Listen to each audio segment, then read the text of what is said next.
Pelo sinal da Santa Cruz, livrai-nos Deus, nosso Senhor, dos nossos inimigos, em nome do Pai, do Filho e do Espírito Santo. Amém.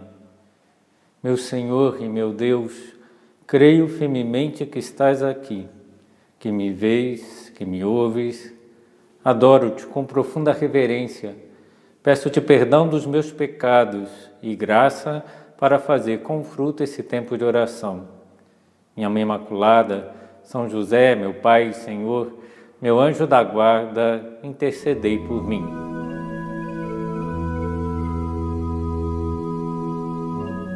Nessa meditação da série Os Amigos de Cristo, vamos considerar um dos 12 apóstolos e também um dos 4 evangelistas, São Mateus. E o que os evangelhos nos falam sobre São Mateus? Poucas coisas, mas que podem dar muitas luzes para a nossa vida ao meditá-las. O que podemos observar é que Mateus está sempre presente na lista dos 12 apóstolos, escolhidos diretamente por Jesus. E no seu próprio evangelho, ao se apresentar no elenco dos 12 apóstolos, Mateus utiliza uma qualificação bem clara que o define. Mateus, o publicano, ou seja, o cobrador de impostos. E, de certa forma, ao dizer cobrador de impostos, ele está dizendo pecador. Assume ser pecador, visto que essa era a fama dos publicanos. São João Crisóstomo, esse padre da igreja, inclusive comenta: não há nada mais detestável do que um cobrador de impostos. Esse fato nos faz recordar um episódio na vida de São José Maria, que teve uma tarefa difícil de escolher o seu epitáfio. O arquiteto perguntou qual era a frase que São José Maria gostaria de colocar no seu túmulo. E ele respondeu ao arquiteto: peccator, pecador. Depois acrescentou: se eles quisessem colocar outra frase, poderiam também colocar: gerou filhos e filhas. E quando faleceu, o beato Álvaro de Portillo achou melhor do que colocar gerou filhos e filhas espirituais, colocar el padre, o pai, porque não só gera, mas cuida, educa, vela pelos seus filhos. Voltando a falar de São Mateus, podemos dizer que Mateus é o amigo pecador de Jesus, pois ele mesmo se define assim. Mateus reconhece quanto mal ele fez antes da sua vocação, antes da sua conversão. Mateus é identificado também como o homem sentado no banco dos impostos que Jesus chama para segui-lo. O Evangelho de São Mateus nos diz: partindo dali, Jesus viu um homem chamado Mateus, sentado no posto de cobrança, e disse-lhe: segue-me. Ele levantou-se e o seguiu. E essa cena ficou mais fácil de ser imaginada depois que o grande pintor Caravaggio resolveu representá-la numa magnífica tela que se encontra hoje em Roma, na igreja de São Luís dos Franceses. Nessa tela, nessa pintura, vemos Mateus surpreso de que Jesus o tenha chamado e aponta para si mesmo, como que dizendo: eu? Tem certeza disso? Sabe a quem está chamando? Dos evangelhos se pode deduzir que Mateus desempenhasse a função de cobrador de impostos em Cafarnaum, situada precisamente à beira do mar, onde ficava também a casa de Pedro, onde Jesus se alojava habitualmente. Com base nessas simples constatações do Evangelho, podemos fazer algumas reflexões. A primeira é que Jesus escolhe no grupo dos seus amigos íntimos um homem que, segundo a concepção da época em vigor em Israel, era considerado um pecador público, um publicano. E, de fato, Mateus administrava dinheiro considerado impuro pelos judeus, pois provinha das pessoas estranhas ao povo de Deus. Além disso, também colaborava com uma autoridade estrangeira, que era odiada pelos judeus pela sua avidez em tirar-lhe dinheiro. E muitas vezes os tributos, os impostos eram determinados de modo totalmente arbitrário, injusto. Por esses motivos, mais de uma vez os evangelhos falam dos publicanos como pecadores e se unem em expressões fortes com outros grupos de má vida, de má fama, publicanos e pecadores, publicanos e prostitutas. Além disso, eles veem os publicanos como ladrões. É o caso de Zaqueu, chefe de publicanos e rico, que depois de convertido teve que restituir as pessoas que havia lesado e devolveu 4 vezes mais do que havia roubado. Então, a opinião popular associava os publicanos aos ladrões, injustos, adúlteros. Podemos, portanto, concluir: Jesus não exclui ninguém da sua própria amizade. Jesus não condena os pecadores, mas, ao contrário, perdoa dos seus pecados, anima-os a não mais pecar, como fez também no episódio da mulher pega em flagrante adultério. Jesus diz: ninguém te condenou, eu também não te condeno. Vai, mas não voltes a pecar. Jesus não se afasta dos pecadores, ao contrário, vemos à mesa em casa de Mateus, com seus amigos publicanos, o que causou até escândalo aos judeus por frequentar companhias pouco recomendáveis de publicanos e pecadores. Naquela ocasião, Jesus pronuncia a importante declaração: não são os que têm saúde que precisam de médico, mas sim os enfermos.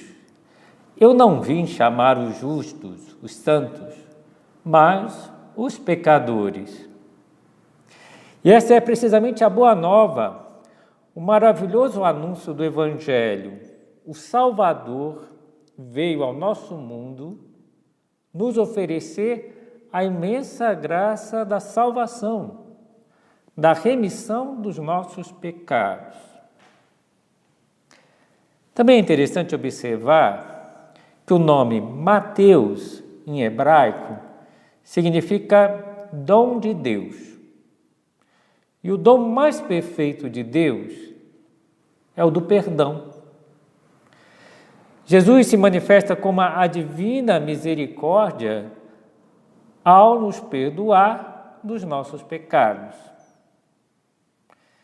Podemos dizer, e muitas vezes a igreja diz, que o pecado é o mistério da iniquidade humana.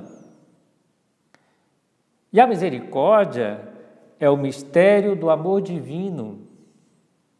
A misericórdia de Deus se encarnou em Jesus Cristo e se manifestou plenamente, pois agora, depois da encarnação, Deus se compadece e tem misericórdia de nós, porque tem um coração humano, tem sentimentos.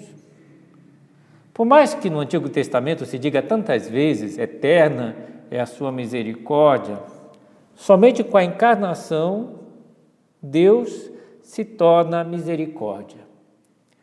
O rosto de Cristo torna-se o rosto da misericórdia. Cristo se compadece de nós, chora por nós, chora conosco. Algo que os últimos papas, desde o Concílio Vaticano II, têm colocado em relevo, principalmente São João Paulo II e o Papa atual, o Papa Francisco. O Papa Francisco escolheu, inclusive, como lema do seu pontificado, miserando adque elegendo, tendo misericórdia de mim e me escolhendo. E essa frase, esse lema, foi extraído de um comentário de São Beda ao Evangelho da vocação de São Mateus.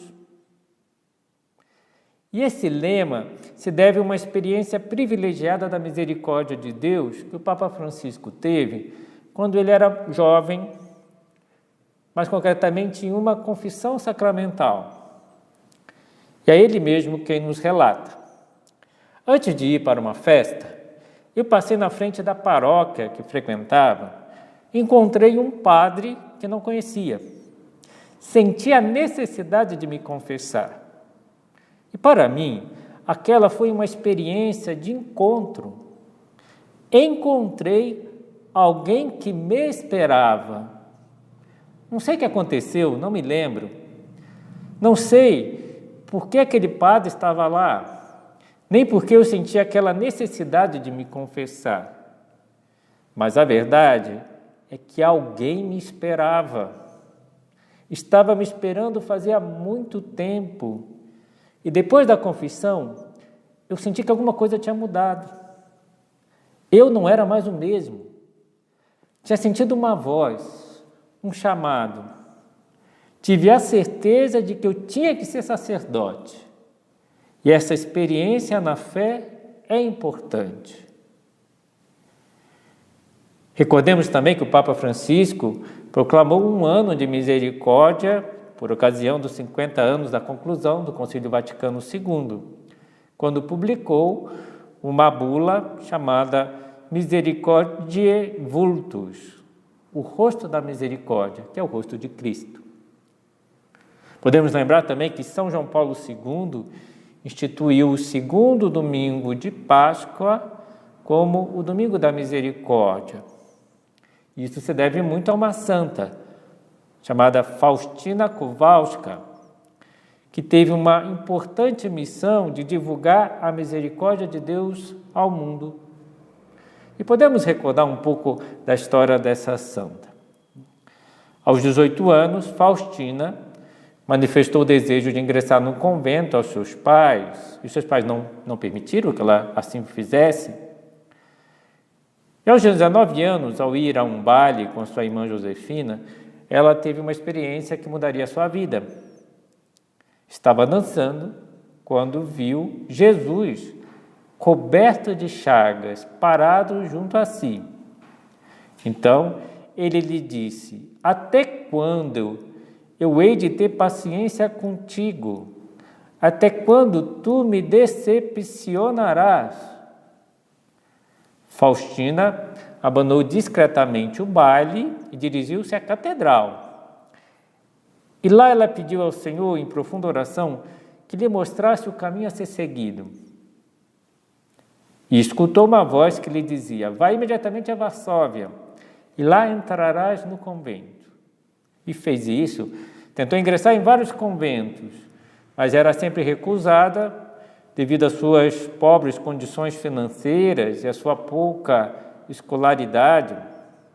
Depois de várias semanas de busca, a superiora do convento das Irmãs de Nossa Senhora da Misericórdia decidiu lhe dar uma chance, com a condição de que ela pagasse pelo ingresso, o que levou Faustina a trabalhar como doméstica por um ano. Então, aos 20 anos só ela consegue ingressar no convento. E segundo seus diários, poucas semanas depois do seu ingresso no convento, ela vai ter uma tentação de abandonar tudo. Estando no seu dormitório, teve uma outra visão de Jesus, com o rosto desfigurado por conta das chagas. E ela o questionou: Jesus, quem vos infligiu tanta dor? E Jesus lhe respondeu: tu me infligirás tamanha dor, se saíres desta congregação. Chamei-te para este, não para outro lugar, e preparei muitas graças para ti. Então ela compreendeu que o plano de Deus para ela é que ficasse naquele convento e que ali Deus se manifestaria a ela com muitas graças. Em 1931, a irmã Faustina relatou nos seus diários ter tido a primeira revelação de Jesus enquanto Rei da Divina Misericórdia. Estava no seu quarto. Segundo ela, Jesus apareceu vestido de branco e de seu coração emanava feixes de luz, vermelho e branco. E entre outras coisas, Jesus pediu-lhe que pintassem, que ela descrevesse como o via e que alguns pintores pintassem uma imagem sua, fiel àquela imagem, como ele se mostrava a ela. E tal imagem ainda deveria conter uma inscrição: Jesus, eu confio em vós. Talvez vocês já tenham visto esse quadro, em que saem raios brancos e vermelhos do coração de Cristo, escrito embaixo: Jesus, eu confio em vós. E são impressionantes as frases sobre a misericórdia de Santa Faustina, como as seguintes: ó Jesus, pelo vosso coração tão compassivo, como por um cristal, passaram a nós os raios da misericórdia de Deus.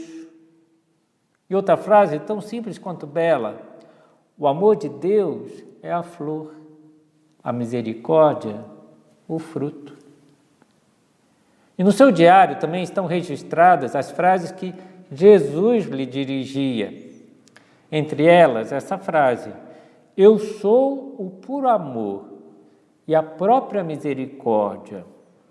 Quando uma alma se aproxima de mim com confiança, eu a encho de tantas graças que ela não pode encerrá-las todas em si mesma e as irradia para as outras pessoas. Jesus na cruz não nos perdoou simplesmente. Ele mesmo se ofereceu em sacrifício para nos purificar dos nossos pecados. Ele assumiu o peso e as ofensas dos nossos pecados para nos livrar deles. Com a sua dor física e moral, com o preço do seu sangue e da sua vida, quis desterrar a nossa miséria. A pior miséria é o pecado. E Jesus é misericordioso porque assume as nossas misérias, se faz pecado, se torna miserável para nos libertar dos nossos pecados. São João Paulo II escreveu que a cruz de Cristo é uma revelação radical da misericórdia, ou seja, do amor que sai no encontro do que constitui a raiz mesma do mal na história do homem. Sai ao encontro do pecado e da morte. E nós consideramos isso, que Cristo se ofereceu como um cordeiro imolado que tira o pecado do mundo até o fim dos tempos, que ele sofreu na sua carne para nos purificar dos nossos pecados pessoais. Ele nos lavou no seu próprio sangue, no sangue do Cordeiro. A Santa Faustina, Jesus disse certa vez: pelos pecadores eu desci à terra, e por eles derramei todo o meu sangue. Ao mesmo tempo que a paixão de Cristo nos faz considerar a gravidade do pecado, para Jesus ter sofrido tanto, a gente vê a maldade do pecado,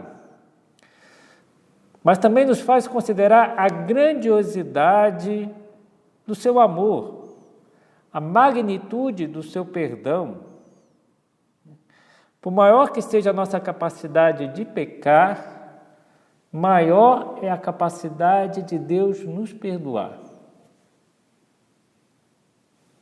Outro aspecto importante da narração do Evangelho, da vocação de Mateus, é a de que ele responde imediatamente a Jesus, levantando-se, seguiu. Mostra claramente essa prontidão de Mateus ao responder à sua chamada. Reparem, para ele isso significava não só o abandono de todas as coisas, como representou para os apóstolos, como representou para Pedro, como víamos o outro dia, para todos os apóstolos. Tiveram que deixar tudo. Mas para Mateus ele tinha que deixar algo diferente. Tinha que deixar aquilo que garantia uma fonte de lucro segura, mas ao mesmo tempo injusta e desonesta. Ele tinha que deixar o pecado, uma situação de pecado. Evidentemente, quando Jesus o chamou, Mateus compreendeu que a amizade com Jesus e, de certa maneira, ser familiar a Jesus, ele ia conviver com Jesus, não lhe permitia perseverar numa atividade desaprovada por Deus, numa situação de pecado. E também hoje acontece a mesma coisa. Não é admissível o apego a coisas incompatíveis com o segmento de Cristo, como é o caso das riquezas desonestas, como é o caso da impureza, como é o caso do egoísmo, da soberba. Fazendo um contraponto, ao jovem rico, Jesus disse sem meio termos: se queres ser perfeito, vai, vende o que tens, dá o dinheiro aos pobres e terá um tesouro no céu. Depois vem e segue-me. Mas o jovem não quis e saiu triste. Mas foi precisamente isso que Mateus fez, levantou-se e o seguiu. E nesse levantar-se, é legítimo ver o abandono de uma situação de pecado. Ao mesmo tempo, uma adesão consciente e plena a uma vida nova, reta, em comunhão com Jesus. Mateus assumiu a sua nova condição, uma fidelidade plena, cortando com todas as situações de pecado da sua vida. Assumiu a sua vocação e viveu uma plena unidade de vida. A partir daquele momento, passou de publicano, de pecador, a apóstolo. E podemos pensar que o Senhor nos chamou a uma vida cristã, uma vida de intimidade com Ele, nos chamou a sermos apóstolos como Mateus, e nós devemos crescer em fidelidade, até que seja uma fidelidade plena a Deus. E isso significa, como significou para São Mateus, reagir de forma enérgica e cortar com qualquer situação de pecado. Não podemos levar uma vida dupla, mesmo que essa segunda vida seja somente na imaginação, sem nunca concretizar uma traição à nossa vocação.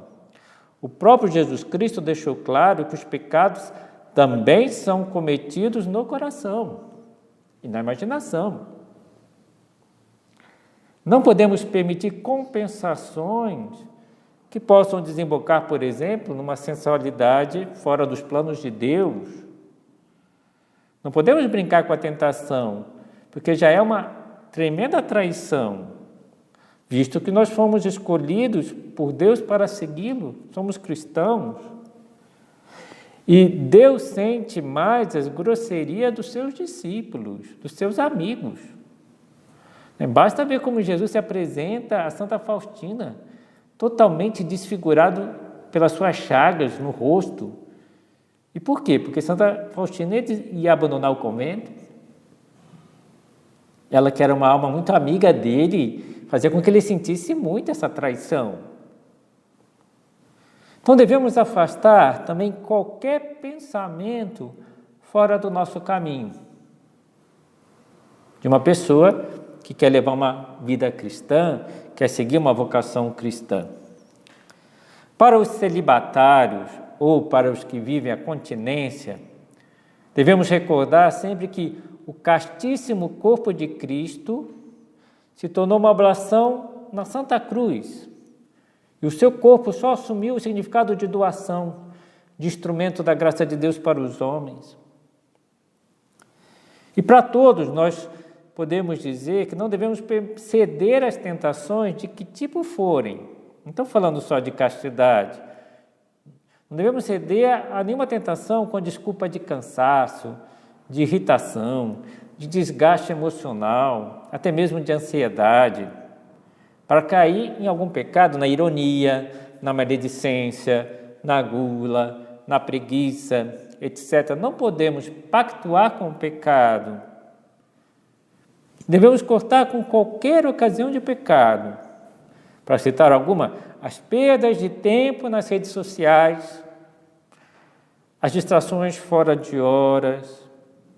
E devemos pedir a Deus o dom do temor de Deus, que não tenhamos nenhum apego ao pecado, nem mesmo venial. O dom do temor nos leva a isso. Que não tenhamos apego ao nosso orgulho. Às vezes temos apego, temos dificuldade em aceitar as críticas com relação ao nosso trabalho, a palestra que demos, a crítica dos subordinados ou dos chefes, ou que faça alguma crítica com relação às tarefas que realizei, às minhas obras. Às vezes há um apego à minha opinião. Ficamos em carne viva quando desprezam a minha ideia. Um apego à vanglória, apoderando dos nossos projetos como se fossem exclusivamente nossos, não reconhecendo que os nossos talentos vêm de Deus e ficamos divulgando as boas ações que fizemos. Apego aos gostos, que se manifesta na polarização, no tempo mental que gastamos com os nossos gostos.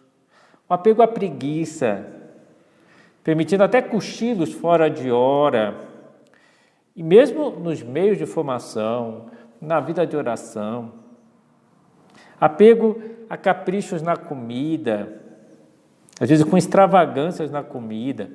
Apego à minha independência e a uma falsa liberdade de não ter que dar conta da minha vida para ninguém e realizar gastos extraordinários sem consultar o pai, ou para quem é casado, que não é o caso aqui, mas sem falar para o cônjuge dos gastos que teve. O apego à desordem, não seguir um plano pré-estabelecido de oração ou de trabalho. Da nossa parte, o que Deus nos pede é o reconhecimento da nossa condição de pecadores. Se não reconhecemos que nós pecamos, a verdade não está em nós.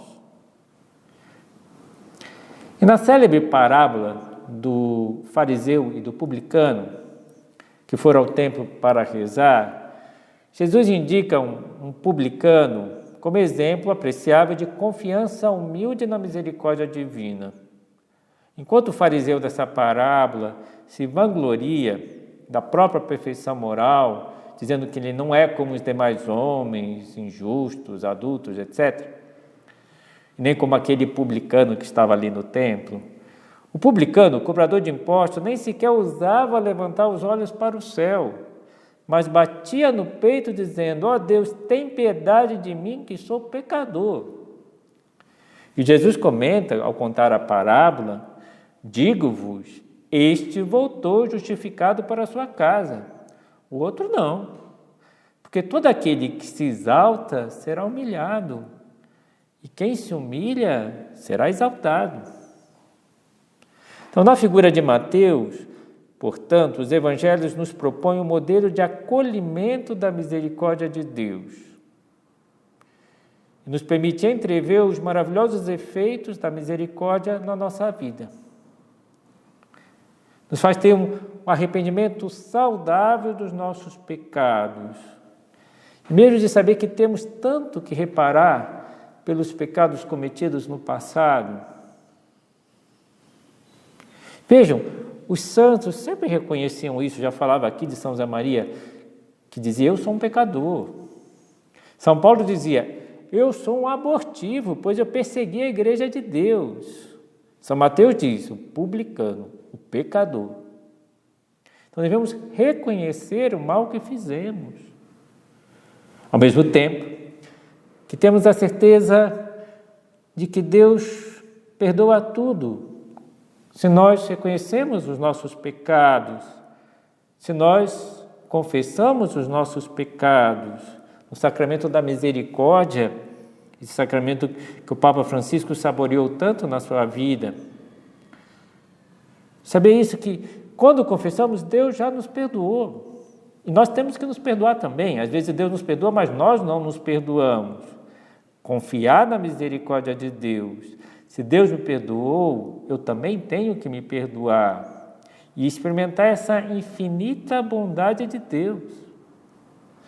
Esse é o arrependimento bom que Deus pede de nós. O que vemos também em Pedro, no apóstolo Pedro, que quando nega Jesus 3 vezes, ele olha para Jesus, não olha para si. E vê o olhar de Cristo bondoso, misericordioso, que de certa maneira diz: Pedro, eu rezei por ti, levanta, recomeça. E Pedro recomeça, porque olhou para a bondade de Jesus. Judas traiu o mestre, mas olhou para si. E ficou pensando: como eu posso ter negado Jesus, traído Jesus, por aquelas moedas de prata? E desesperou. Se ele tivesse olhado para a bondade de Jesus, ele também tinha remédio. Ele podia ter se convertido, mas não, olhou para si. E veio o arrependimento ruim. Eu não mereço viver. E foi lá e tirou a vida de si mesmo. Vamos encerrando a nossa meditação, que meditamos na realidade do pecado, na realidade da misericórdia de Deus, que é maior do que a nossa capacidade de pecar, na necessidade de reconhecermos os nossos pecados, de pedir perdão a Deus no sacramento da misericórdia, confiando que Deus perdoa tudo, desde que nós estejamos arrependidos, e se buscamos o sacramento é porque estamos arrependidos. Chamamos a Virgem Maria Mãe de Misericórdia, principalmente porque ela trouxe a misericórdia de Deus ao mundo com o seu sim, que é Jesus. E dirigimos as palavras da Salve Rainha. Mãe de misericórdia, esses olhos misericordiosos a nós volvei. Dou-te graças, meu Deus, pelos bons propósitos, afetos e inspirações que me comunicaste nesta meditação. Peço-te ajuda para os pôr em prática. Minha Mãe Imaculada, São José, meu Pai e Senhor, meu anjo da guarda, intercedei por mim.